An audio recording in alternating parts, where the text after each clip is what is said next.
get into it.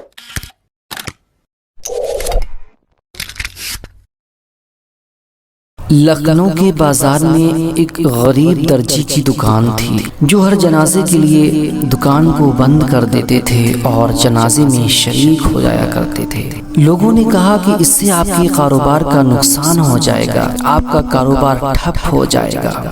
دوستو، وہ شخص کہنے لگا کہ علماء سے سنا ہے کہ جو کسی مسلمان کی جنازے پر جاتا ہے، کل اس کے جنازے پر لوگوں کا ہجوم ہوگا، بھیڑ ہوگی، زیادہ تعداد ہوگی۔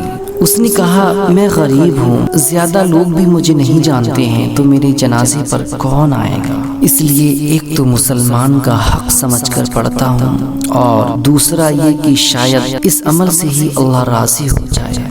دوستو، اللہ پاک کی شان دیکھیں کہ سن 1992 میں مولانا عبدالحی لکھنوی صاحب کا انتقال ریڈیو پر بتلایا گیا۔ ان کے انتقال کی خبر عام ہو گئی، نیوز پیپر میں آ گئی۔ جنازے کے وقت لاکھوں کا مجمع تھا، پھر بھی بہت سے لوگ ان کا جنازہ پڑھنے سے محروم رہ گئے۔ دوستو، جب جنازہ گاہ میں ان کا جنازہ ختم ہوا تو اسی وقت ایک دوسرا جنازہ داخل ہوا اور اعلان ہوا کہ ایک اور مسلمان کا جنازہ پڑھ کر جائیں۔ یہ دوسرا جنازہ اسی درجی کا تھا جو اپنی دکان کو بند کر کے ہر جنازے میں شریک ہوتا تھا۔ دوستو، مولانا کے جنازے کے بعد سب لوگ، بڑے بڑے اللہ والے، علماء کرام، سب نے اس درجی کا جنازہ پڑھا، اور پہلے جنازے کے لوگ جو رہ گئے تھے وہ بھی اسی میں شامل ہو گئے، اور اس غریب کا جنازہ تو مولانا کے جنازے سے بڑھ کر نکلا۔